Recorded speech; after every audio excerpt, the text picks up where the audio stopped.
Hey guys, welcome back to the channel. We're going to take a look at a video today from Alex in Great Britain, and it is the 10 oldest cities in the UK. I'm excited to check this out. As always, I will link this video in the description so you can go check out Alex's channel and what other videos he has. There will also be a link over to Patreon. We just got another Blackadder episode out this week over there, as well as 2 Friday night dinners and 2 IT or IT crowd. I don't know how you say it. But we're watching it. Episodes out this past week that you can check out. And then, so over on Patreon, if you have not done so, go check it out because you can join for free and get access to usually the first season of almost everything is up. Sometimes the second season, right now, Blackadder, the second season is up. There's videos that are not on YouTube that you can get access to for free over on Patreon. So go do that. Also, for members here on YouTube now, as long as you are any kind of paid subscription, you get access to emojis now, custom emojis that just got put out this week. They're super cool, so go check those out if you haven't done so already. But yeah, let's go ahead and jump into this video. So what are the oldest cities in the United Kingdom? Well, there are 10 that are so old. Sorry guys, I'm going to slide back just a little bit because my sound was not coming through, so we're going to restart that video. Alright. So what are the oldest cities in the United Kingdom? Well, there are 10 that are so old that they predate the record books themselves and are said to have held their city status since time immemorial. Before I dive into the list though, I should explain briefly what constitutes a city in the UK. In short, there are two kinds: those with an Anglican cathedral, which alone qualifies them by ancient prescriptive right, and those who were granted city status following an application. The latter kind came about during Queen Victoria's reign, where many industrial towns became cities. But we're here to focus on the former, specifically those whose founding date is unknown, mostly on account of the poor record keeping of the Saxons.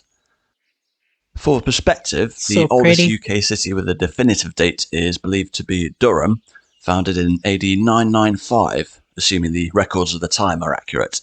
So the 10 oldest cities, in order from north to south, rather than chronological order, as that part is unknown, are as follows. Number 1. Originally a Roman settlement founded in AD 71 under the name Eboracum, the city of York is situated at the confluence of the River Ouse and River Foss, and it became a suitable outpost at which the Romans could suppress the local tribe, the Brigantes. In the 4th century, Emperor Wow, look at Constantine the that. Great was declared Roman Emperor in York, and he became the first to allow Christians to worship freely. What is that And by called? the year 314, Eboracum had its first bishop. In the 7th century, the Saxons came and named it Eoforwic, with the wic suffix suggesting that it was a trading centre. In 601, Pope Gregory sent a mission to convert the British to Christianity. He selected York to be the church's centre in the north. In 735, York became an archbishopric. In AD 866, the Danish Vikings conquered Eoforwic and put their own Scandinavian spin on it, naming it Jorvik, and made it their effective capital in the British Isles. Its iconic cathedral, York Minster, or to give it its official name, the Cathedral and Metropolitan Church of St. Peter in York, was consecrated in 1472 on the site of an old Saxon church believed to date from the 7th century, which in turn was on the site of the old Roman Basilica. This is of course the seat of the Archbishop of York. Number 2. In the 6th century, St. Dine founded a monastery in a settlement in the area we now refer to as North Wales. This became known as Bangor, meaning wattled enclosure in Old Welsh. Dine became the first bishop of Bangor in the Kingdom of Gwynedd. On the site of the original monastery is Bangor Cathedral, which was built in the 12th and 13th centuries. Restorations took place over the centuries following various attacks, including one instance when King John destroyed it during a raid on Gwynedd. Bangor is the oldest city in Wales, or to put it another way, the oldest city in the UK outside of England. Number 3. In the 7th century, St. Chad, Bishop of Mercia, declared this city his bishop's seat. The settlement was Lichfield, and it became the focal point of Christianity in the Kingdom of Mercia. Following Chad's death in 672, Lichfield became a place of pilgrimage. A Saxon church was built, which became his resting place. All of those In the Tudor same spot, style the Normans buildings. built a new cathedral from the year 1085. The construction of the present cathedral began in 1195, featuring the UK's only medieval triple spire.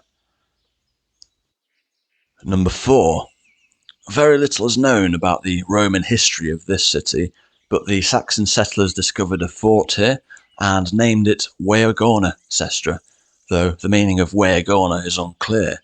Nevertheless, the name evolved to That is Worcester.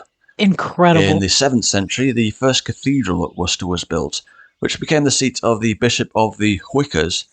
Whicker was a tribal kingdom existing from the 6th to the 8th century, situated around the area equating approximately to parts of Worcestershire, Warwickshire, and Gloucestershire of today.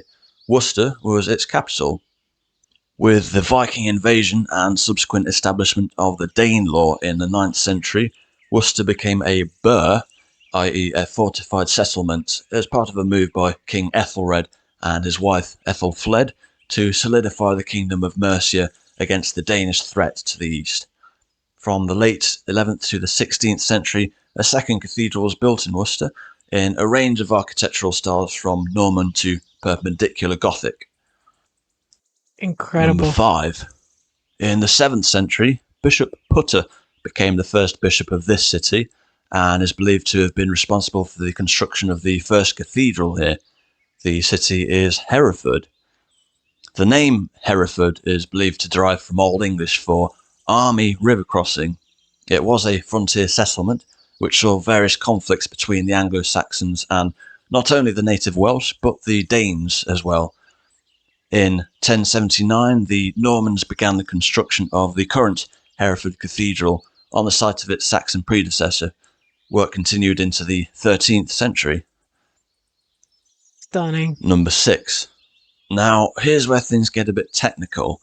In the eyes of the law, the City of London, with emphasis on the city, refers to the approximate area the Romans inhabited from the 1st century AD, also called the square mile.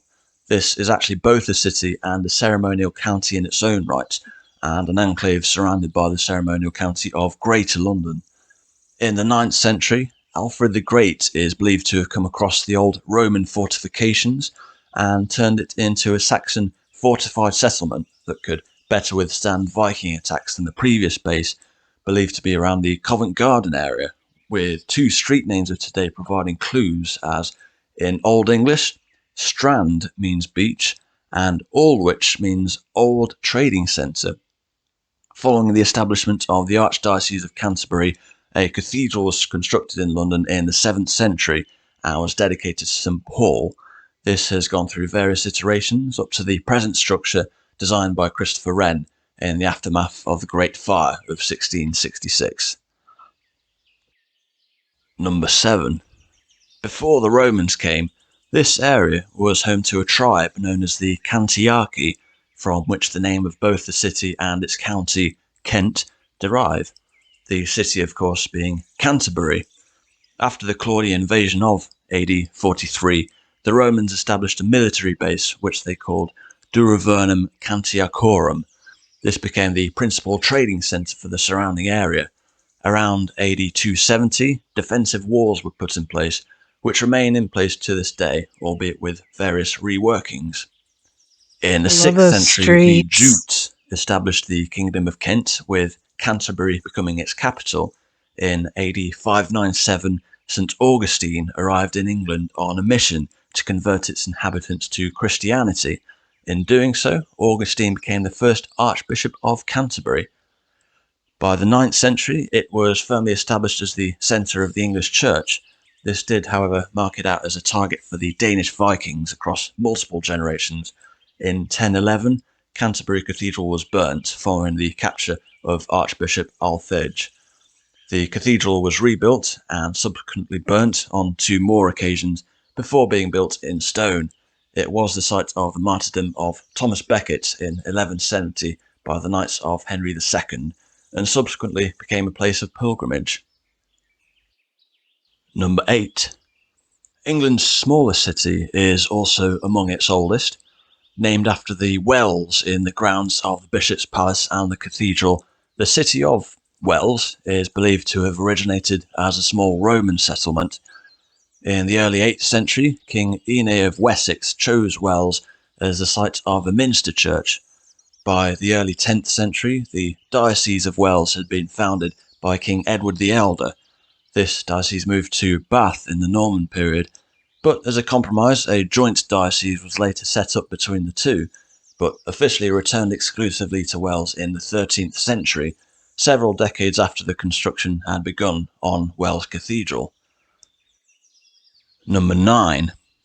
The first inhabitants of this city are believed to be the Belgae tribe. The Romans arrived here shortly after the Claudian invasion of AD Tribe. 43 and established their own settlement, which they called Venta Belgarum. The meaning of Venta is uncertain, but believed to be a Brythonic word for market. When the Saxons discovered the abandoned Roman settlement, they named it Venta Casta, meaning Fort of Venta, which evolved into Winchester. In the 7th century, a Huh. church was built here, and in AD 676, the Bishop of Wessex moved his seat to Winchester, effectively making it a cathedral. The Normans would later demolish this in the late 11th century and begin to build in its place the present Winchester Cathedral, although work continued until the 16th century.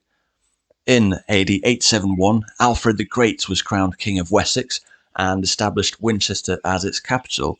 When England became united as a single kingdom in the 10th century, Winchester remained the capital until the 12th century. Number 10. In the 1st century AD, the Romans ventured into an area of the southwestern British Isles, where they founded Isca Dumnoniorum, a name which references the Dumnoni tribe who predated the Romans, and to whom the county Devon is named after. The city was, of course, Exeter, and was situated at the southwestern terminus of the ancient Roman road known as the Fosse Way. In the 7th century, the Saxons settled in the ruins of the abandoned Roman settlement, which they named Escancester, whose name evolved to Exeter. Having been subject to various Viking Essex? attacks, it was fortified in the 10th century by King Athelstan. In the year 1003, disaster struck as the Vikings plundered the city after they were let in through the gates.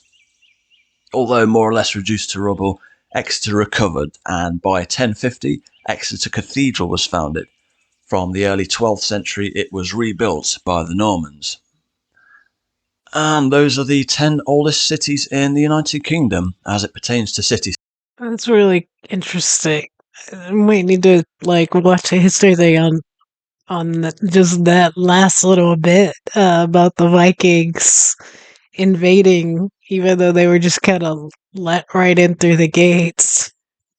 Um, yeah, if you guys know a good video on that, put it in the comments for me. Let me know if you've been to any of these, if you live in some of these, of what historical markers there might be, or which ones we might want to take a deeper look into. As you guys know, I love the history stuff. So send me those links, send me your suggestions, and yeah, don't forget to like the video, subscribe, share. Um, yeah, I hope you guys enjoyed that as much as I did. I love history and architecture, and you guys are absolutely rich in it. Um, just an embarrassment of wealth. But yeah, thanks for watching with me, guys. I hope you have an awesome, awesome weekend.